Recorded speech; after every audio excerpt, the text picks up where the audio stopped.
The media push President Biden as the most normal person who has ever normaled. But there is only one problem. His policy, not normal. I'm Ben Shapiro. This is The Ben Shapiro Show.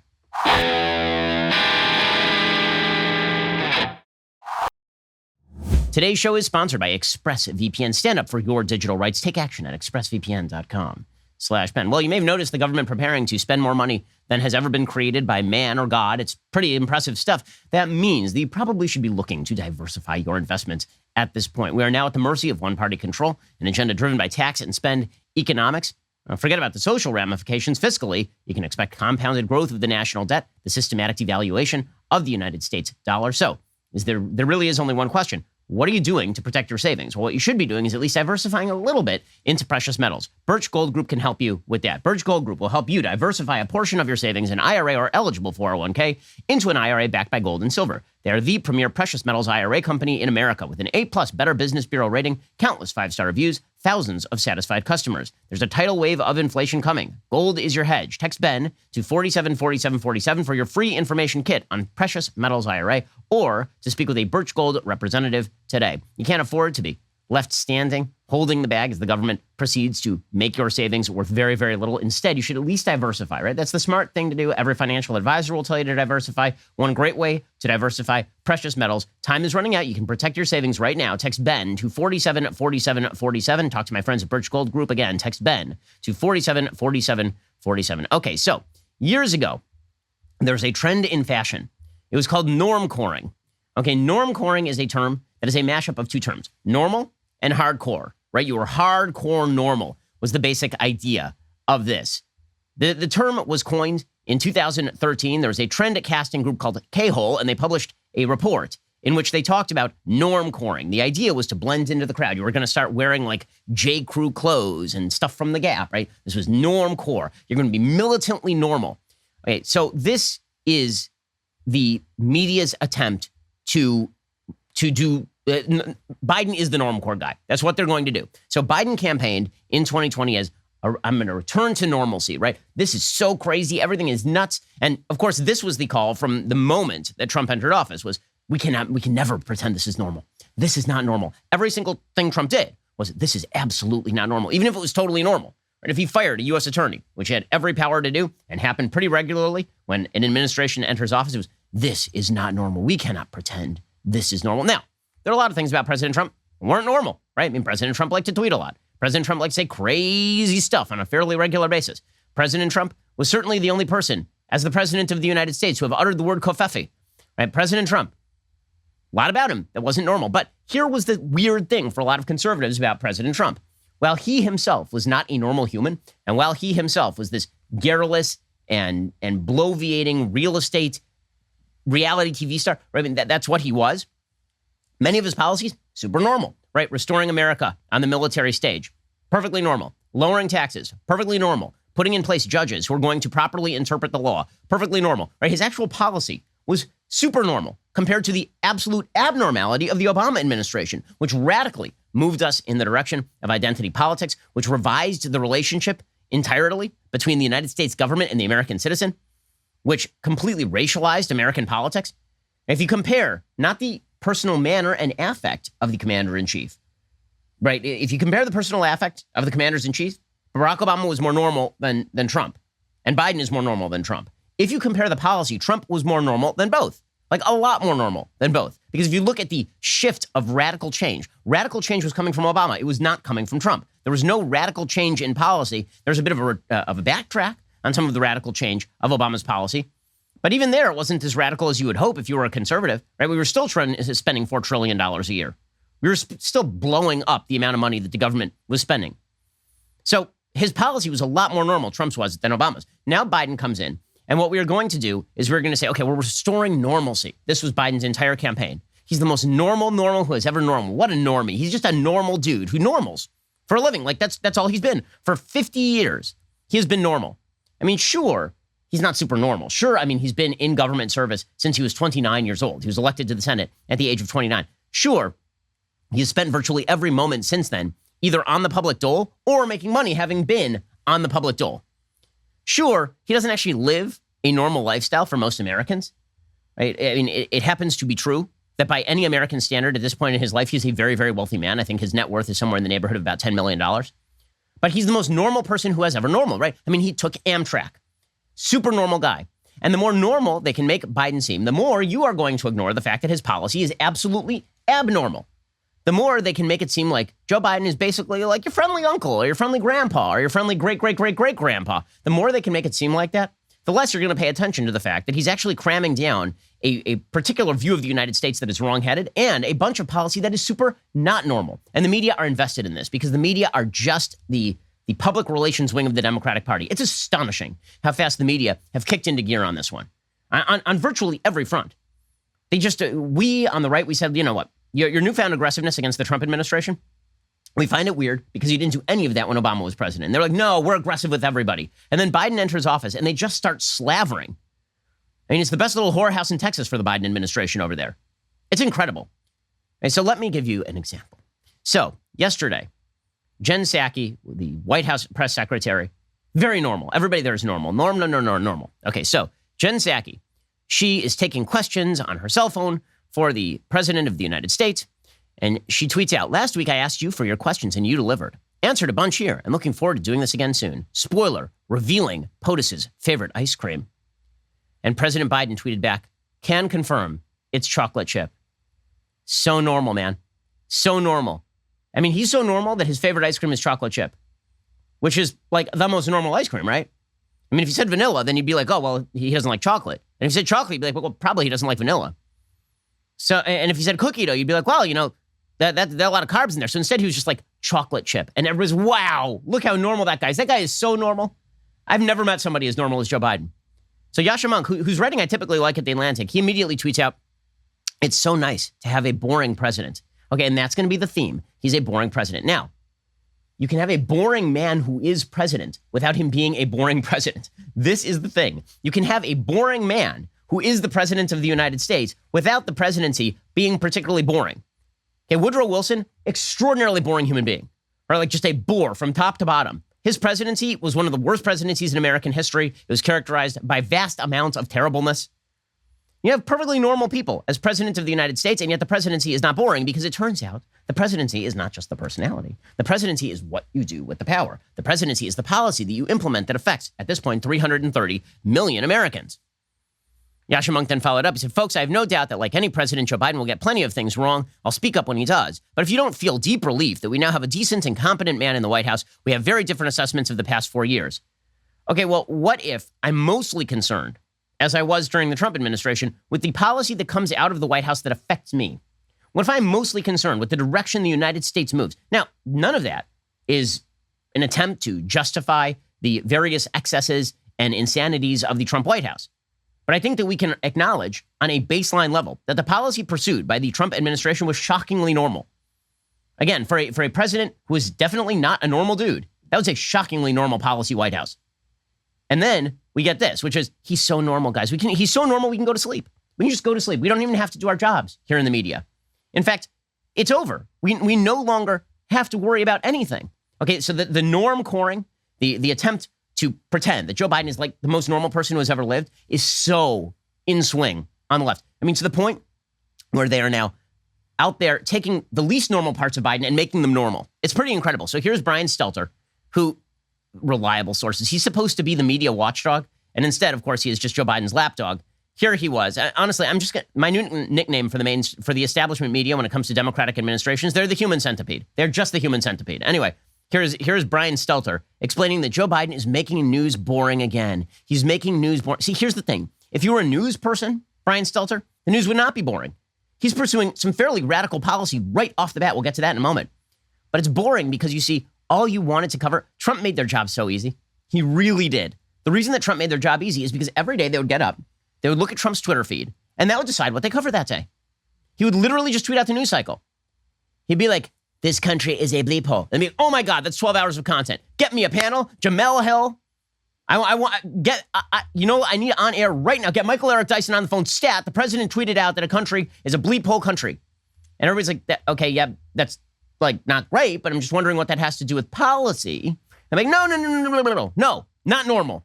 We're going to have 12 hours of not normal with chyrons. Not normal. right? That was the entire Trump administration was that. The truth is, the saddest people in the world in the media that Trump's Twitter got banned are the members of the media, because now they actually are supposed to have to do their jobs. But here's the thing. They're not going to do their jobs. Instead, they have to, literally their new policy in the media is to declare themselves irrelevant. I've never seen anything like this in the media. We felt that we were relevant during the Trump administration because we were calling balls and strikes. I'm a conservative. I was going to give you my opinion of what Trump did. I was going to give you my opinion of, yes, the tweets, but also the policy. The media were like, no, we're not going to cover the policy at all. We're just going to cover the tweets. And then everything with regard to policy will be seen through the prism of the tweets. But now that a Democrat is in the White House and the Democrats have Congress, now the media are declaring that they no longer are relevant. I've never heard of anything like this. It's amazing. They have the same perspective about their job that I would if I were a politician, which is my job would be to make myself irrelevant so you can live your life. But the media, their job is not to be irrelevant. Their job is to cover the news. But here's Brian Stelter of Reliable Sources explaining, basically, we're done. The news is boring. You don't have to watch anymore. Turn off CNN. What is going on here? Here's Brian Stelter. Is President Biden making the news boring again? People are always asking what the media will do post-President Trump. This week, after Biden's inauguration, they've been asking, are reporters going through withdrawal? Are they missing Trump's tweets? Are they lost without outrages to cover? These headlines from Axios and other websites point out that Biden's plan is dull by design. So is he making the news boring again? Is he making the news boring? So, and then he shows a couple of headlines, right? Axios, Biden's dull by design plan. The Atlantic, boring is better. Mashable, Joe Biden's first presidential tweet is refreshingly boring. See, he's so normal, guys. Normal. Boring. With normalcy and boringness. Isn't that amazing? By the way, Stelter then tweeted out a chyron on his show. This is the chyron. Psaki promises to share accurate info, in parentheses. How refreshing. What do you think your job is, Brian Stelter? Like, seriously, what do you perceive your job to be? How refreshing? Okay, so here's the thing. Every single person who gets up at the White House podium says they are about to provide you accurate information. They then lie to you. Okay, this has happened for every single White House press secretary of whom I'm aware. Some of them lied less than others. Dana Perino and Ari Fleischer lied less than Robert Gibbs and Jay Carney. Okay, but the basic idea that you in the media are going to be like, how refreshing. A politician has promised me honesty. Literally the opposite of your job. Your job is to say, yes, I know you're promising me honesty, and now I'm going to hold you accountable. But they don't do that. They have no intention of doing that. I mean, the wild shift between, look how normal and boring this is, and 5 minutes ago when it was everything is a crisis. Every single thing is a crisis. It's absolutely astonishing. Right, here's a flashback, right? So Brian Stelter was saying, we're back to normal, guys. It's boring. It's normal. This is Brian Stelter just a few months ago being like, nothing is normal. There's not a single thing that's happening that's normal right now. It's like New Orleans floods every day. It's like the planes go into the towers every day. And to look away or act like it's now normal or acceptable is a disgrace to the victims. Okay, I'm just going to point out, while you guys are talking about Joe Biden's ice cream flavor, while you guys are talking about how normal Joe Biden is and the new boring and the new normal, more people are dying on a daily basis in the United States than have ever died from COVID in the entire history of COVID. Just going to point that out. So if we were the media and we were to cover this consistently, right now, Brian Stelter would have been on TV yesterday. He would have been like, look, there was Joe Biden tweeting out about chocolate chip ice cream. Yesterday was 9/11 in the United States. Yesterday, planes were flying into buildings in the United States, and this guy was tweeting about chocolate chip ice cream. This is not normal. But no, they're never going to do that, right? Because it's so normal. Everything's normal. And the media are determined to talk about how normal this is. Okay, so last week, one of the reporters in the White House press room asked Jen Psaki, does Joe miss being a candidate? These are the kind of questions that you are going to get from your establishment media, the human centipede over here.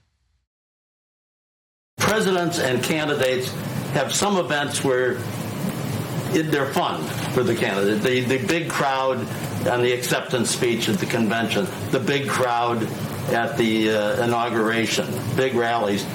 Because of COVID, this president has been denied all those. Has he ever been at all wistful about sort of missing the fun parts of being a candidate and the inauguration?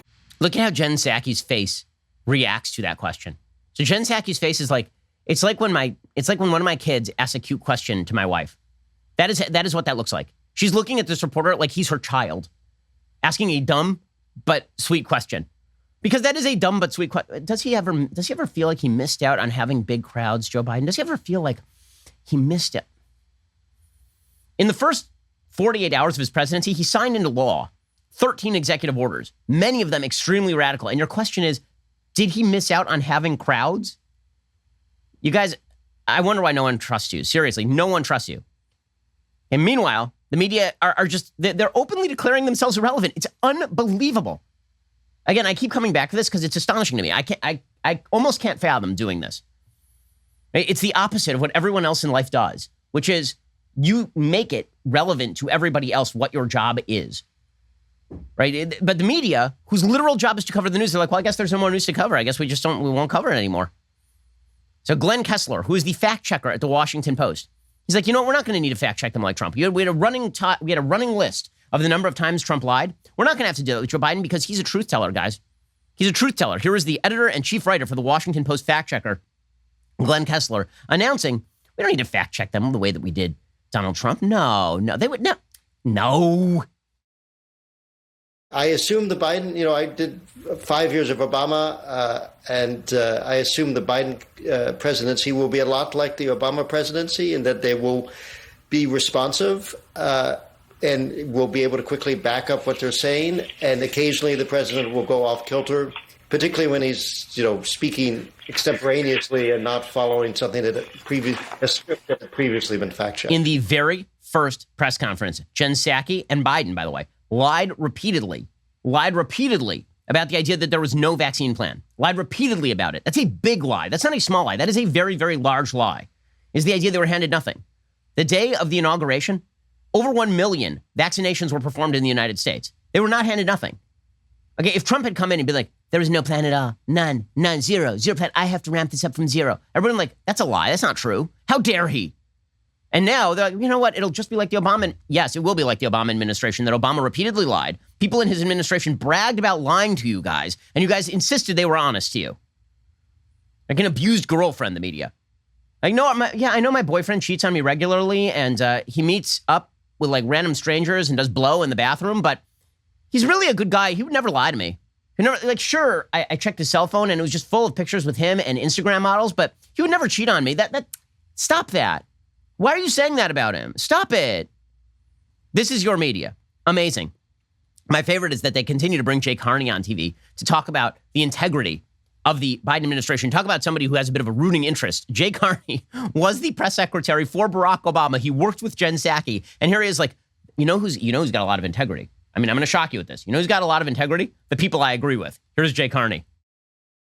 The administration telegraphed very early this issue, how they were going to be honest and truthful. Instead of spinning about today Joe Biden is president, tomorrow COVID's, the beginning of the end is near. They've been very clear that it's going to get worse before it gets better. And I think you begin to make deposits in the integrity bank when you're honest with the press and therefore the people. And I was glad to see that, and I know we're going to see more of it. By the way, they've been so clear about how it's going to get worse before it's get better that Joe Biden said that he was going to shut down the virus. That was like part of his actual pitch. Just going to note that. Okay. I mean, like this is October 30th, 2020, quote, I'm not going to shut down the country. I'm not going to shut down the economy. I'm going to shut down the virus. Joe Biden's official Twitter account.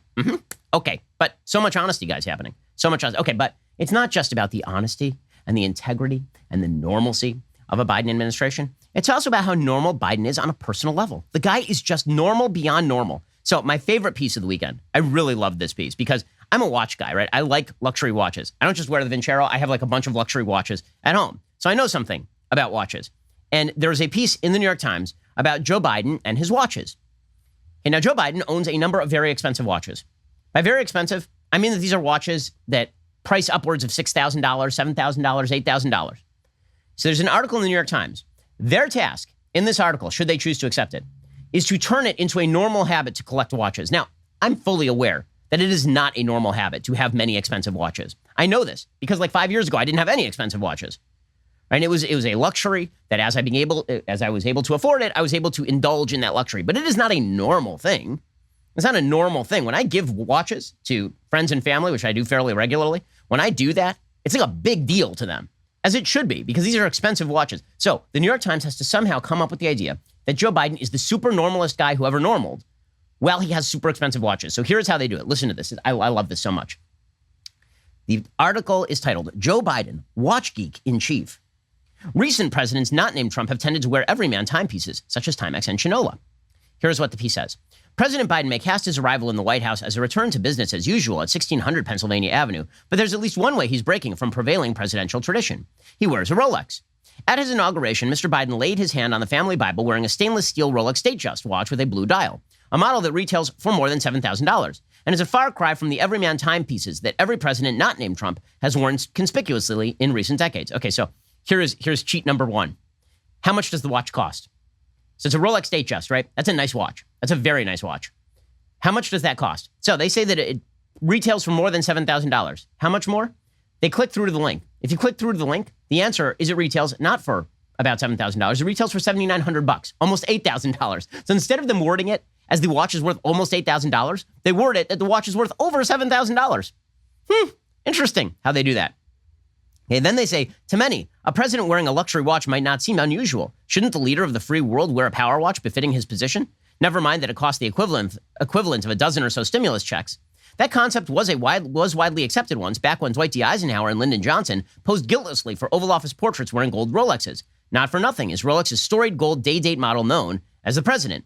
Such political power watches, however, had gone out of style in the internet age, when most recent presidents and politicians in general seem to consider the luxury watch as a signifier of out-of-touch elitism. Okay, I'm going to get to more of this in just one second because it is just spectacular.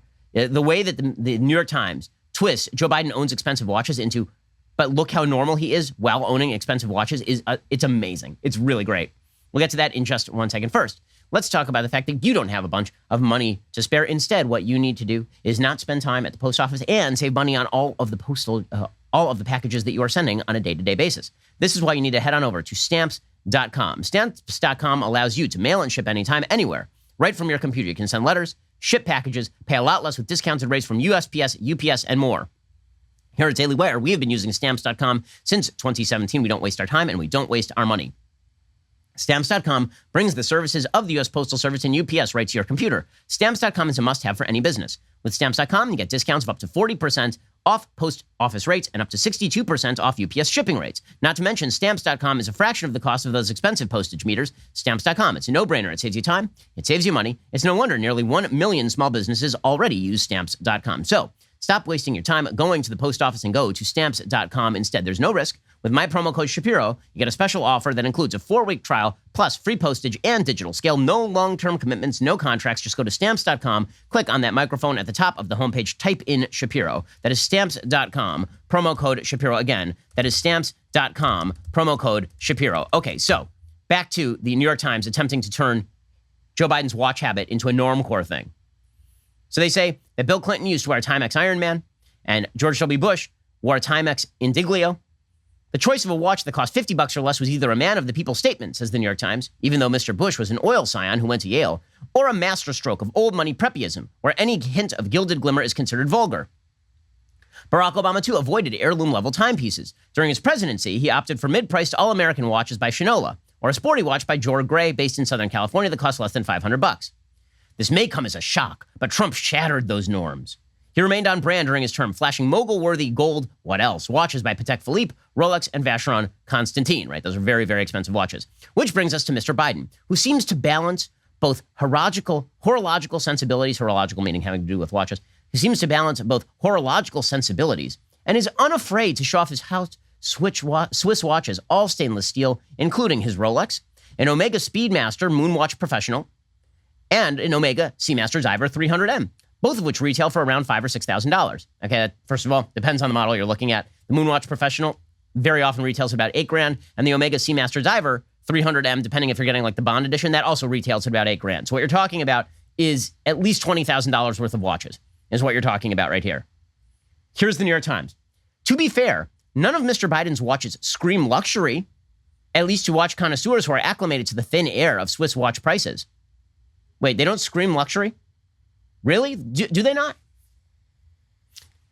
To many people whose entire salary on a yearly basis might be $50,000 or $60,000, it seems to me that owning $20,000 of watches in excess of that easily might be considered at least a little bit of luxury.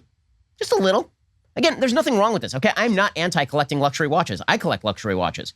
I love it. I think it's fun, okay? And I don't think there's anything wrong with Joe Biden doing it. I'm just pointing out that the media have to take even the things about Joe Biden that scream not normal and then pigeonhole them back into normal. So what they're doing is they're taking a habit that is not inexpensive. And they're like, yeah, but that's like a normal guy would do, right? I mean, like, come on. Come on, really? Yeah, why not?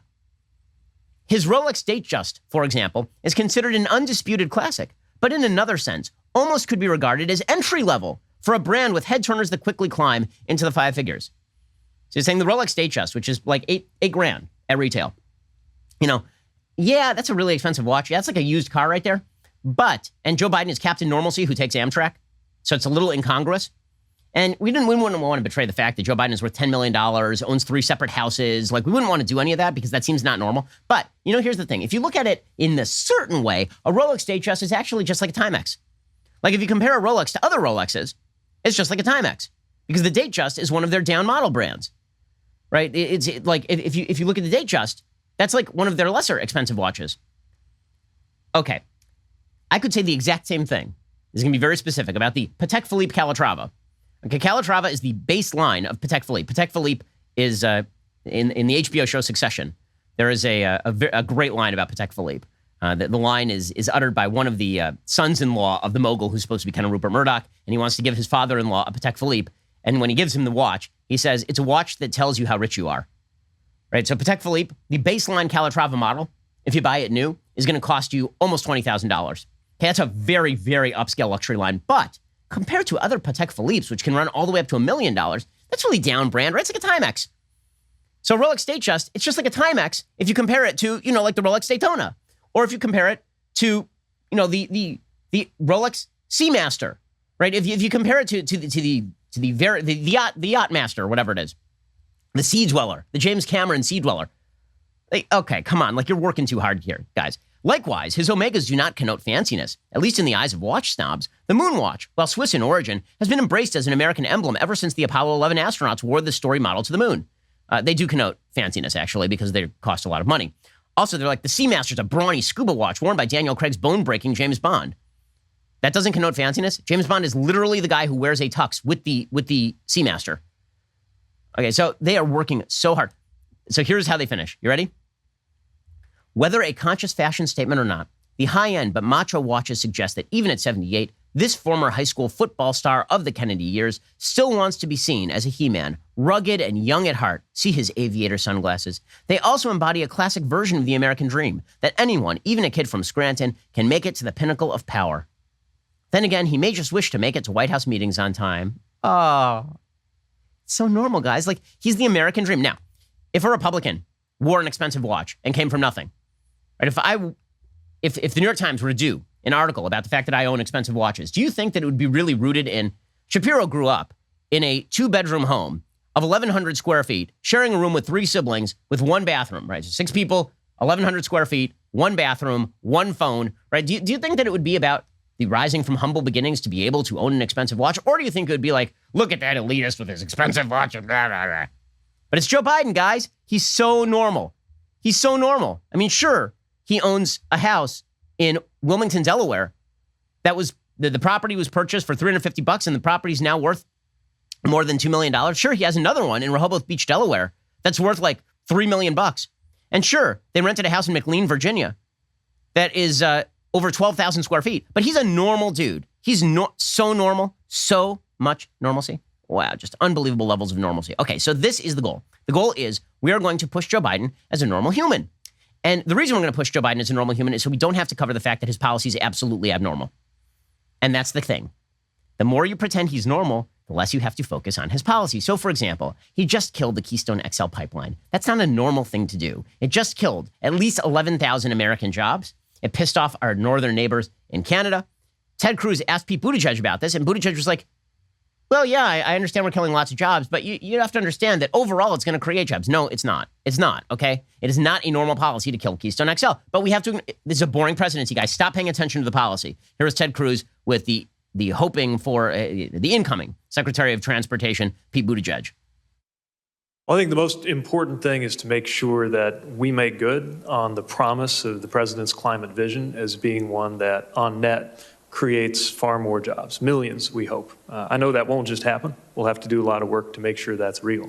But getting this right means ensuring that there are more good-paying union jobs for all Americans delivered through that infrastructure vision.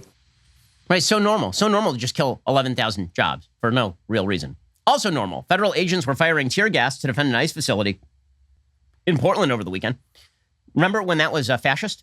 Remember when Trump sent federal agents to fight back people who were trying to invade a federal facility and it was fascist? Not normal. Not normal. This can't happen in America. Joe Biden does it. So normal, it's not even worth reporting on. So normal that when Jen Psaki was asked about it at a press conference, she literally did not know that it was even happening. That's how normal things are. Okay, other normal things that have been happening over the weekend. So Joe Biden is now set to lift restrictions on transgender military service members. So to understand exactly what this means, you have to understand what the policy was before. So the actual policy on transgender service members was in 2019 rewritten slightly. And the basic idea is that it was okay to identify as transgender in the military. There actually was no formal transgender military ban as implemented by the United States military.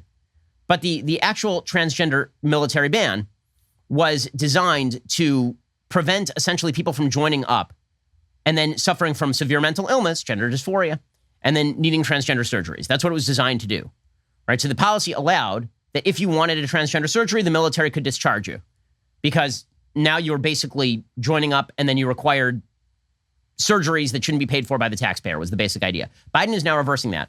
By the way, the idea that this was some form of discrimination is completely bizarre, considering the fact that there are a bevy of mental illnesses that make you ineligible for military service. According to thebalancecareers.com, here are some of the disqualifying medical conditions for serving in the military. No one has a right to serve in the military. Right? First of all, this is not what I'm about to say right here. None of this is a referendum on individuals, transgender or otherwise, who are joining the military and doing something far more patriotic than I have done. Right? All of those people should be given enormous, enormous tribute. This is a question of how you make military policy. Military policy does not allow the following people to join the military. If you suffer from ADHD, you cannot join the military unless you can demonstrate passing academic performance and no use of medication in the prior year. Okay, you are not allowed to join the military if you have a current or history of academic skills or perceptual defects, including but not limited to dyslexia. If you have any history of disorders that have psychotic features like schizophrenia or paranoid disorder, any mood disorder like depression or bipolar or psychoses, all of that is disqualifying. Any history of mood disorder requiring medication and or outpatient care for longer than 6 months by a mental health professional is also disqualifying. Also, any symptoms of mood and mental issue that affect social ability, school and learning, or work efficiency, disqualifying. Behavioral disorders, disqualifying. Right, so there are speech-affected disorders. Any speech impediment, stammering, stuttering, or other receptive or expressive language disorder that may significantly interfere with the ability to repeat commands is disqualifying. Any history of suicidal behavior that even includes discussions, gestures, or the actual attempt is disqualifying. Self-mutilation is disqualifying. Anxiety issues, either current or historic, panic, agoraphobia, social phobia, simple phobias, OCD, other acute reactions to stress, PTSD, all of these are disqualifying for entry into the service. But if you're a man who believes you're a woman, Joe Biden believes that should not be anything that disqualifies you for service. Right? That seems fairly radical. Right? Kind of radical. No? Apparently not. Apparently that is not radical in any way, shape, or form. But again, that's because everything is normal. Everything is super duper normal. The policy, by the way, was, until Joe Biden came into power, that currently serving transgender troops, anyone who's signed an enlistment contract, would be able to continue with plans for hormone treatments and gender transition, but no one with gender dysphoria who was taking hormones or had transitioned to another gender would be allowed to enlist. Any currently serving troops diagnosed with gender dysphoria will have to serve in birth gender. You can't just switch gender, and barred from taking hormones or getting transition surgery. That was the Trump administration policy. That is being completely overthrown. Does that seem like super normal to you? Interesting that this is what is now normal. Also, other things that are normal. They're going to be pursuing equity above all. By equity, the Democrats mean they're going to be seeking equal outcome, not the enforcement of equal rights.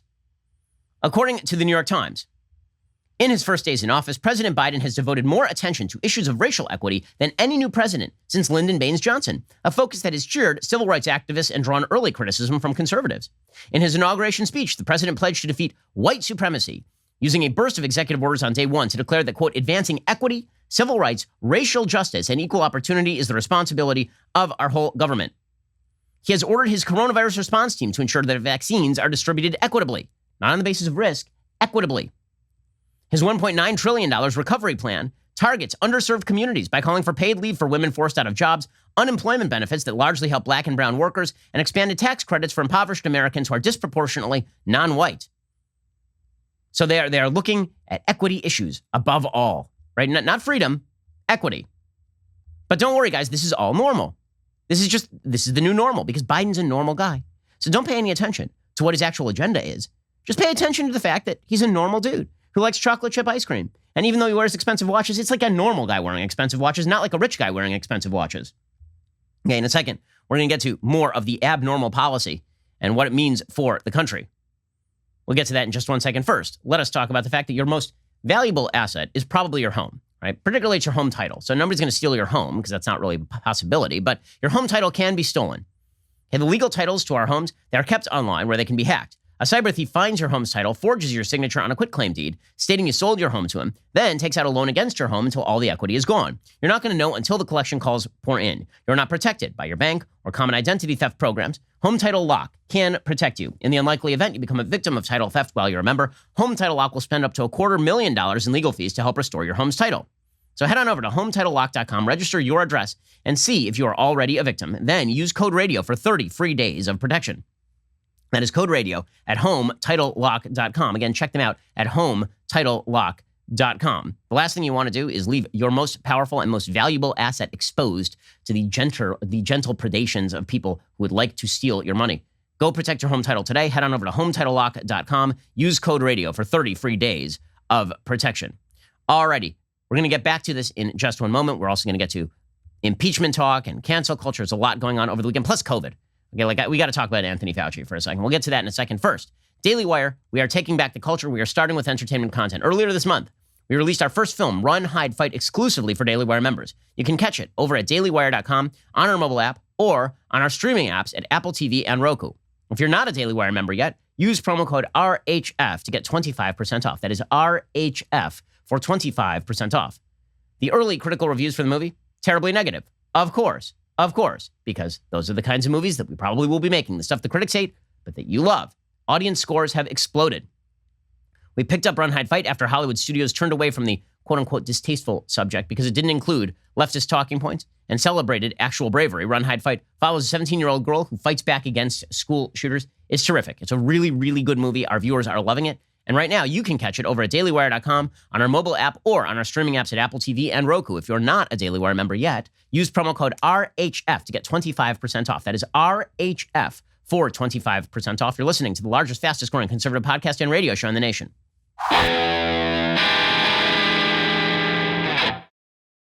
So normalcy. Many of the people who are still pushing normalcy are overtly calling for Joe Biden to do things that are not normal. So for example, David Brooks, who is like the normal guy, right? He is Normcore. He is Normcore to the extreme. He's the guy who once praised Barack Obama because Barack Obama creased his khakis. I kid you not. That is a thing that David Brooks did. So David Brooks had a piece in the New York Times over the weekend in which he said this: the Biden values are there: humility, vulnerability, compassion, resilience, interdependence, solidarity.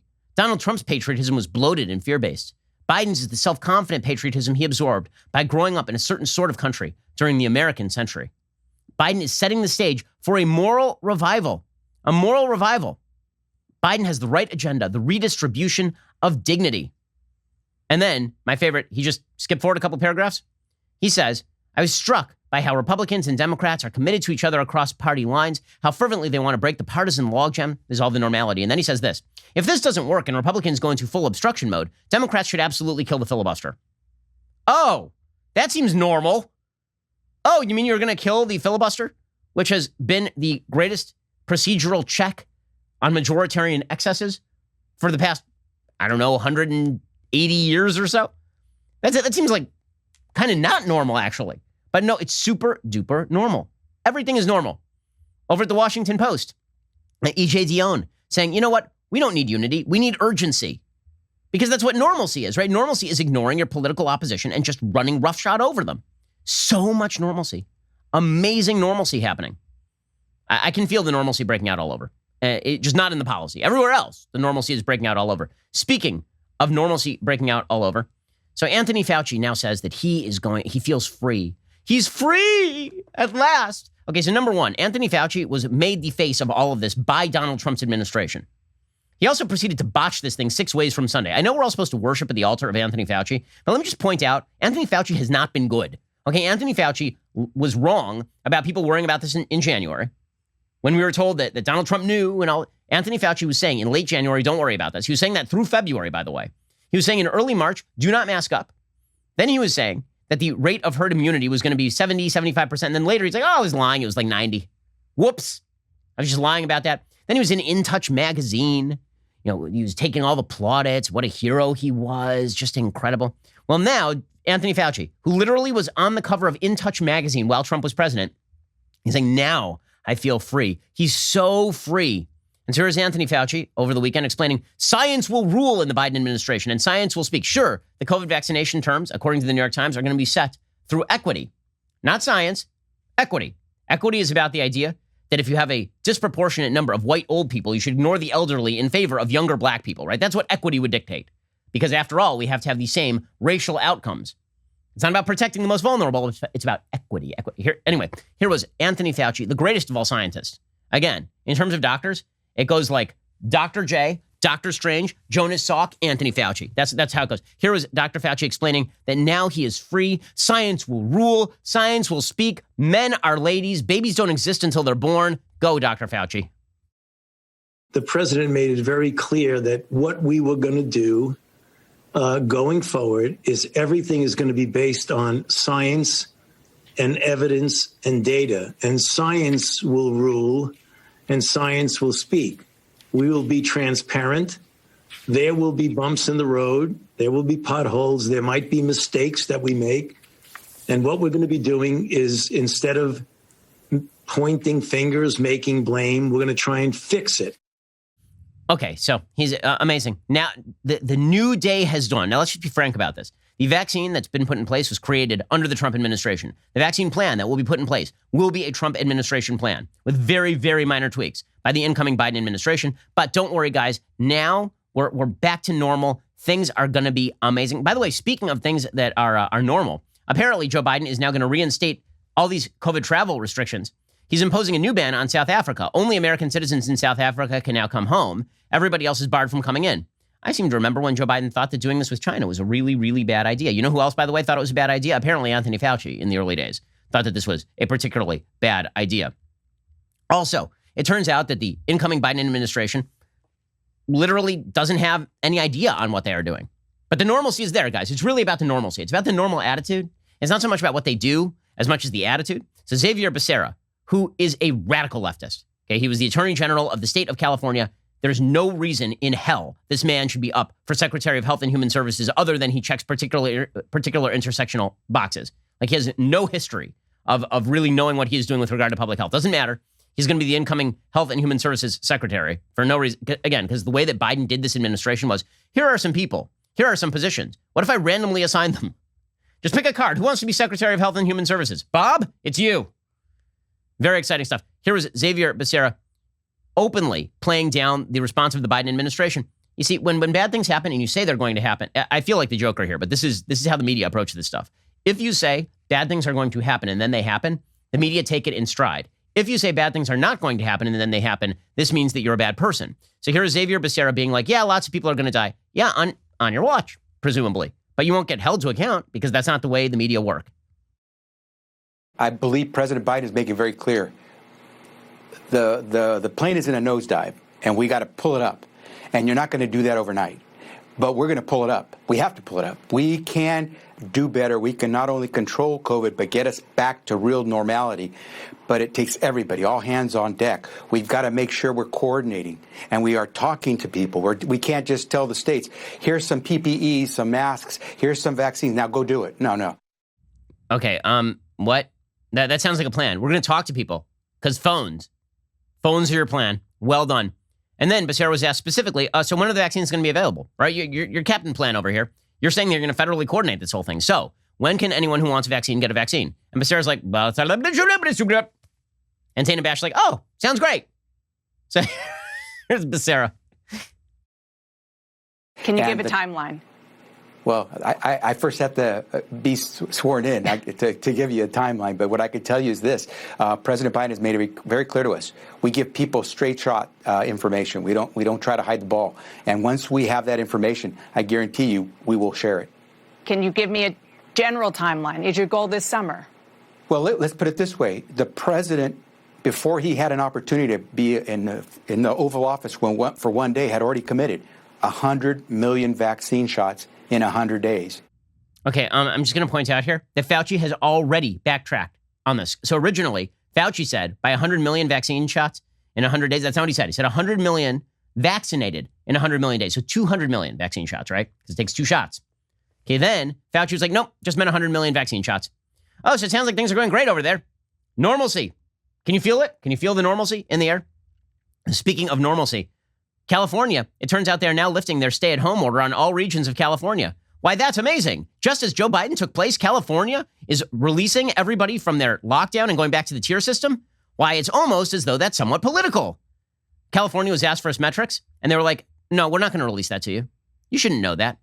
According to KTVU, his administration won't disclose key information that will help determine when his latest stay-at-home order is lifted. But today he's announcing that you're free to move around. Oh, that's exciting. How incredible. By the way, California getting walloped right now by COVID. So obviously everything is working fine. And there's nothing to see here because everything is boring and normal, guys. Boring and normal and boring and more boring, normal boringness. Pretty exciting stuff. Okay, meanwhile, this week is supposed to launch the impeachment effort against President Trump in the Senate. Now, if you're asking yourself, like, isn't he out of office? Yes, he is indeed out of office. This goal would be to prevent him from ever running for office again. According to the Washington Post, Democratic members of Congress are pressing ahead with preparations for the second impeachment trial of former President Trump, saying there is a compelling case for Trump to be convicted of inciting an insurrection and arguing that moving forward with the trial is imperative for the country's healing. Meanwhile, fractures within the Republican Party were evident on Sunday. GOP senators appeared split on whether it was even constitutional to hold an impeachment trial for a president who had already left office. Mitt Romney said that they should push forward an impeachment trial because we need unity. So here's Mitt Romney, who, again, voted for the impeachment the first time around. So he's saying, shockingly, that he's going to vote for impeachment the second time around. And also, this will bring unity, right? Like the first impeachment trial did. So much unity. You can feel the unity. It seems like unity basically is just do whatever the media want these days. But here is Senator Romney. Again, I'm not saying Senator Romney is a bad moral character for pushing for this. I think Senator Romney is a very moral dude. I do. I think he's wrong about this, but here's Senator Romney. Well, we're certainly going to have a trial. I wish that weren't necessary, but the president's conduct with regards to the call to Secretary of State Raffensperger in Georgia, as well as the incitation towards the insurrection that led to the attack on the Capitol, calls for a trial. And, if we're going to have unity in our country, I think it's important to recognize the need for accountability, for truth and justice. So I think there will be a trial, and I hope it goes as quickly as possible, but that's up to the council on both sides. Okay, Elizabeth Warren said, I can't imagine how Republican opposition to insurrection would fade over the space of a couple of weeks. It's not that Republican opposition to the attempted insurrection inside the Capitol building faded. It's that Trump isn't in office anymore.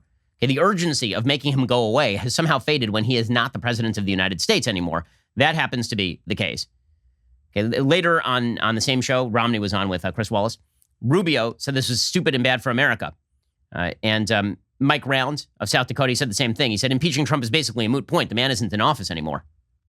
To begin with, I think it's a moot point because I think right now Donald Trump is no longer the president. He is a former president. Constitution, and I know that there are other people out there that may disagree with me, but Article 1, sections, I think it's 6 and 7, specifically point out that you can impeach the president, and it does not indicate that you can impeach someone who is not in office. So I think it's a moot point, and I think it's one that they would have a very difficult time in trying to get done within the Senate. Senator Rand Paul feels the same way. He said that this is a sham. He writes a piece in The Hill talking about this. He said the first impeachment of Donald Trump in 2019 was a witch hunt filled with fabricated charges, unsupported evidence, partisan rancor, disguised as legal concern. I worked against that impeachment. I'll grant it one thing. While wrong-headed, the Democrats had every right to do it. Fast forward to January 2021, a national tragedy occurred when militants, agitators, and zealots were convinced and allowed to believe that January 6th could produce any result other than the certification of the electors of President Joe Biden. I stood firmly on the side of those who believe Congress should not overturn state-certified electors and that doing so might destroy the Electoral College. Did Trump push Congress to overturn the electors? Yes. Did some of my colleagues perform a little play for their supporters in which they claimed to be fighting for a different outcome they all knew couldn't happen? Yes. Did the combination of an out-of-control crowd and absolutely atrocious decisions by those in charge of our security lead to an unfortunate event on January 6th? Also, yes. But to argue that any politician that tells a crowd to fight back, to take back your country, is somehow guilty of incitement is absurd. And this is the right point. Okay, this is forget about the constitutional question of whether you can impeach a person who's no longer sitting in office. That's sort of an open constitutional question. The historical precedent seems to be that you can impeach somebody who is, or at least convict somebody after they've already left office in order to prevent them from running for office again. Now, I will say that the political acumen of people like Mitt Romney for saying that they think that if they push forward here and the Republicans vote to acquit, which will probably happen, right? Again, you need 2/3 of the Senate to vote in favor of a conviction here, which is likely not going to happen. You'd require 17 Republicans to vote in favor of impeaching Trump here. Okay, if that doesn't happen, and your goal as Mitt Romney is to, or Mitch McConnell, is to minimize Trump's presence in the party going forward, him not being convicted in the Senate would be like the best thing for him, because what Trump would then argue is the reason that they were coming after me is not because they wanted me out of office. I was already out of office. The reason they came after me is they wanted to prevent you from voting for me again. And so I am running again to give you the opportunity to vote for me again. Like, counterintuitively, the thing that if Republicans are like done with this, and I mean elected Republicans, if elected Republicans, politically speaking, are saying we're done with this, then pretty much the worst thing they can do is push forward with this entire thing, knowing that it's going to fail. Because that tends to, and as I've said before, I think the American people are done with even thinking about this as a general rule. The American enthusiasm for impeachment is very high at the beginning, and then it steadily drops off. Post-election impeachment talk in the middle of a COVID pandemic and in the middle of an economic crisis, I think many Americans are being like, why are we talking about Trump still? Like, isn't he not the president? Didn't he lose by 7 million votes and by 80 electoral votes? Isn't that what happened on January 6th? In any case, Rand Paul makes the best sort of principled point with regard to impeachment. He says, if we're to blame politicians for the most violent acts of their craziest supporters, many of my colleagues would face some pretty harsh charges themselves. I've been shot at, assaulted, and harassed by supporters of the left, including some who directly said the words of politicians moved them to violence. I was at the ball field when a deranged Bernie Sanders supporter almost killed Steve Scalise and seriously wounded several others. At the time, Democrats were arguing the GOP plan for healthcare was you get sick and then they let you die. Is it any wonder an insane left-wing gunman took that rhetoric to heart and concluded, if the GOP is going to let me die, maybe I'll just kill them first? Interestingly, not one Republican stepped up to blame Bernie Sanders or suggest he be impeached or held responsible for the attempted assassination of more than 20 congressmen. And he says, what of this exercise the House started and the Senate is about to take up, which some will dutifully report as impeachment? Impeachment is a tool to remove somebody from office. And again, I think the constitutional question is a lot more unsettled than Paul is making it out to be. But I think that his argument there, which is if the charge is incitement, you actually have to prove incitement. Okay, and it's very difficult to prove incitement in a speech in which Trump said, I want you to peacefully protest down at the Capitol building. That's a very difficult charge to prove, just on the face of it. Everybody knows that if Trump were in court, there is no way to prove criminal incitement against him on that basis. And with the Raffensperger call, to prove that he was intimidating Raffensperger, number one, you'd have to show that he actually had leverage over Raffensperger. And number two, you'd have to show he wasn't just mouthing off. We talked about that on the show, even when it happened. Many things can be true at once. Trump's behavior could be egregious and bad and wrong and lying and anti-factual. All of that can be true. And also, it can be not a crime and not particularly impeachable on the basis of any sort of consistent principle. And that's the question, because what we're talking about is the establishment of the consistent principle. Anything's impeachable, right? It's a political thing. You can impeach anybody for anything. But the basic idea of impeachment for the Democrats is, of course, political. They want to keep Trump top of the headlines. The more they keep Trump top, this ties back into the idea that what they are looking for is to contrast Biden's supposed personal normalcy with Donald Trump's supposed personal abnormality. And that way you'll ignore all of the underlying policy that is shifting radically in the direction of a hardcore left. And this is why Chuck Schumer and the Democrats are really pushing this thing. Here is Chuck Schumer late in the week explaining bizarrely that President Trump actually incited an erection. I don't know what Chuck Schumer is thinking about here. That's a weird thing to say, but here we go. Make no mistake, there will be a trial, and when that trial ends, senators will have to decide if they believe Donald John Trump incited the insurrection against the United States. Okay. Yeah. There we go. By the way, Anderson Cooper apparently made the same mistake like about a week ago. So I'm not sure. It's a fraught time. It's a fraught time in American politics. And meanwhile, the generalized push in the culture continues to be, and this is going to be, I think, part of the pushback on the right to any sort of impeachment effort, is going to be there's a broader effort right now in the media to not just go after Trump, obviously, but to suggest that if you don't want Trump impeached, or if you ever voted for Trump and you do want him impeached, but if you ever supported any element of Trump, you're part of the abnormality. Right? The goal of, again, if the whole campaign here is we are the new normal ones, the Democrats, we're the normal ones, right? And look at Trump. That guy wasn't normal. We're normal. Sure, we're pushing for a bunch of random crap that most Americans don't actually like very much. And sure, the election was mostly a referendum on Trump's personality. We're going to make it about policy, though. You can see the attempt to lump everybody who has a generalized conservative worldview in with Trump. I've said this since the day that this happened, that there were two actual horrific events on January 6th. One was the horrific event itself, right? And everything surrounding it, the behavior leading up to it, the behavior by Trump, the behavior by senators, right? There's a lot of bad stuff involved on January 6th. Acts of evil by the people who actually perpetrated the crime at the Capitol. Okay. That was one bad thing that happened. And then there was the backlash that has now been caused against 74 million Americans on the other side. And it's more than that, because many more people actually agree with basic conservative principles than actually voted for Trump. The press are going hard after anybody who disagrees with them. The founding fathers believed that the greatest protectors of press freedoms would be members of the press. As it turns out, the people who are leading the charge in terms of taking away press freedoms are members of the press going after their political opponents. This is why you have a piece by Margaret Sullivan, the media columnist over at the Washington Post, about how to basically take Fox News off the air. It's an amazing thing. Fox News has never called for the Washington Post to be taken out of circulation. Like, Trump hated the Washington Post. He ripped on the Washington Post regularly. I can't remember a single person at Fox News ever saying the Washington Post should be deplatformed. I don't think that's ever happened. And yet here was the Washington Post. Quote, Margaret Sullivan over at the Washington Post. I happened to be watching Fox News on election night when the network startled the political world by calling Arizona for Joe Biden. It was a weird moment without the fanfare that usually accompanied the announcement that a state was being put in one column or another. A few hours later, the AP made the same call. Many other organizations, including the Washington Post, took days to reach that daring conclusion. Trump world was enraged. Losing the traditionally red state would make it that much harder to proclaim the election was so close, it must in fact have been stolen by the Democrats. It would disrupt the big lie narrative. By the way, the fact that the media have universally taken to calling this the big lie, as in like Joseph Goebbels' big lie, is pretty astonishingly tone deaf. There's a difference between saying the election was stolen, which is a lie, and suggesting the Jews are responsible for all our problems, let's genocide them. That was the big lie, right?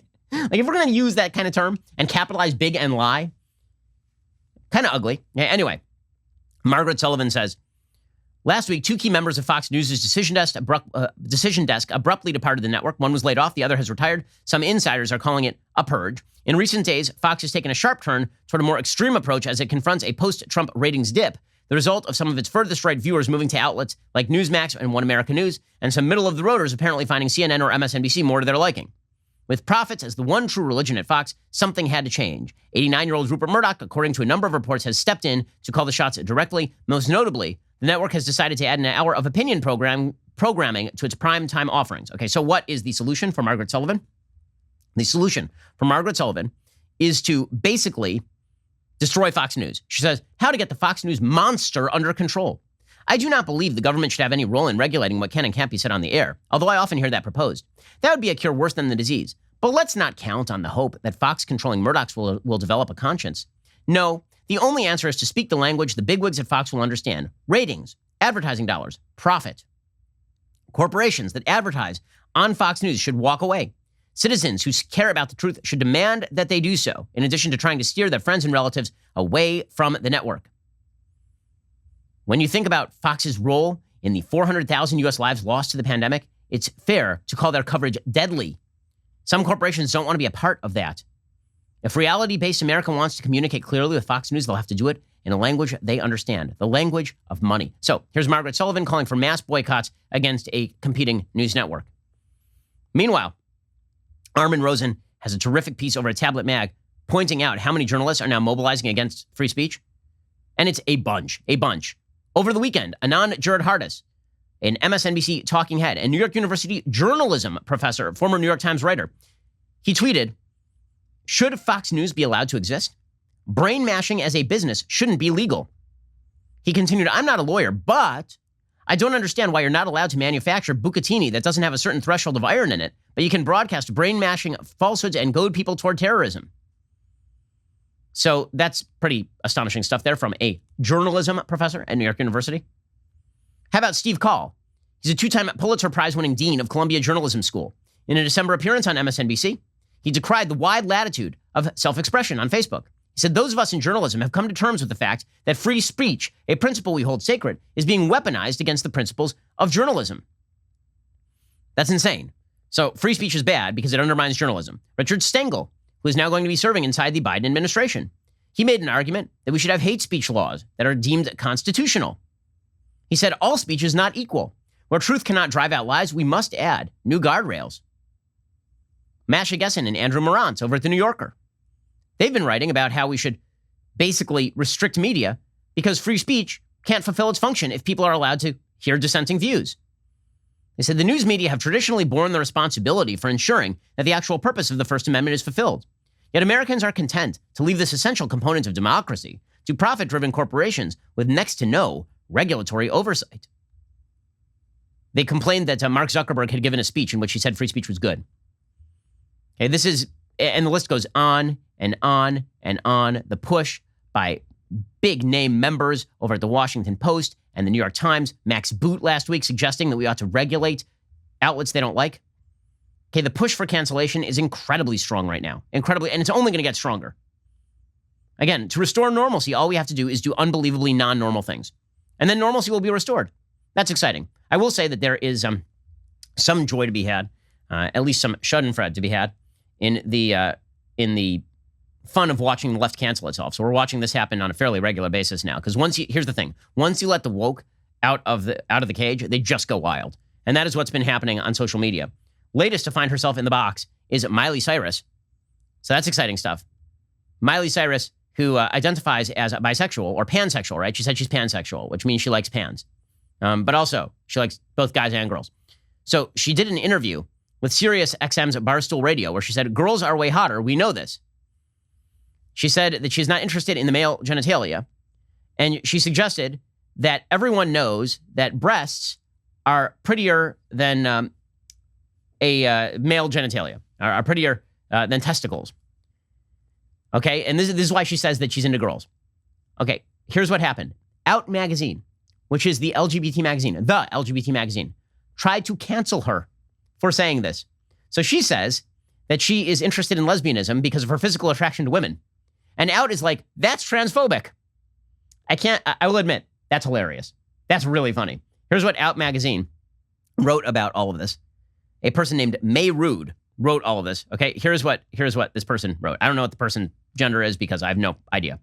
And literally, no idea. Okay, so here's what this person wrote. Quote, "I wish I could say this news makes me excited and proud to be a woman and a lesbian, but Cyrus's quote is littered with transphobia. This kind of gender essentialism was left behind by most of the queer community years ago. Genitals do not equal gender, and Miley should know this. As a lesbian, Miley Cyrus should be having sex with dudes and find dude genitalia just as attractive as non-dude genitalia." You understand this? A real lesbian would be having sex with dudes who say they're ladies. And if not, you're a TERF. A TERF is a person who is reinforcing the anti-trans positions of the lesbian community. In an age where TERFs are more vocal than they've ever been, comments like these reinforce some very dangerous ideas about bodies and gender, says Out Magazine. Having a gender preference or even a genitalia preference in who you sleep with is obviously not a problem. But to reduce the genitalia to men's bodies contributes to dangerous beliefs about trans women. Some women have penises. Clappy hands emoji. Because so many people like Miley believe that genitals determine gender, trans women and girls are often considered to be men in public spaces. Oh, you mean like men are considered to be men in public spaces? Trans women are kicked out of women's restrooms, locker rooms, and school sports, not allowed in women's shelters, put in prison with men, murdered, all because they have male genitalia. Okay, first of all, Andy Ngo has done some interesting work on the actual number of trans people who are being murdered. Is it disproportionate? Who's actually doing the killing? In any case, put that aside for a second. The basic notion that biological men should not be allowed in ladies' locker rooms seems fairly unobjectionable, but again, everybody is subject to the cancel culture. Here is the thing, guys. Left, right, center, once you let the cat out of the bag, once you start canceling people for views you don't like, and once you start conflating your own views with quote-unquote the facts, there is no limit to the kind of censorship you will pursue. This is what the left is going to do. This is their push. This is what they are. And they're not going to stop. This will continue forever. But again, at least we can enjoy a little bit of the Schadenfreude of watching people who have been doing the canceling in the past being canceled. One of these, Lauren Wolf, was an editor over at the New York Times. By the way, I don't think she should have been canceled for this. I don't think she should have lost her editorial job. I think the New York Times should just own it. She tweeted out something about how she had chills. How she had chills when Joe Biden landed in Air Force One. Just a few months ago, she tweeted, "It's hilarious, this refrain of cancel culture," as if it is actually anything. Then she was fired, apparently over that tweet about Trump. And then she's like, when people talk about canceling, they forget that I'm a real person with a real life and a real job who now has to make the bills. Yes, we know. We are aware. Would that you had picked up on this a little bit sooner. Oh, how sad. Alrighty, we'll be here later today with one additional hour of the Ben Shapiro Show. Coming up soon, the Matt Walsh Show airing at 1:30 p.m. Eastern. Matt will be covering an awful story about a school that is finally opening up, prompted by multiple child suicides. You will want to check that out over at dailywire.com. I'm Ben Shapiro. This is the Ben Shapiro Show. The Ben Shapiro Show is produced by Colton Haas. Executive producer, Jeremy Boring. Our supervising producers are Mathis Glover and Robert Sterling. Production manager, Pavel Wydowski. Our associate producers are Rebecca Doyle and Savannah Dominguez. The show is edited by Adam Sayevitz. Audio is mixed by Mike Coromina. Hair and makeup is by Fabiola Cristina. Production assistant, Jessica Kranz. The Ben Shapiro Show is a Daily Wire production. Copyright 2021. On the Matt Walsh Show, we talk about the things that matter, real issues that affect you, your family, our country, not just politics, but culture, faith, current events, all the fundamentals. If they matter to you, come check out the show.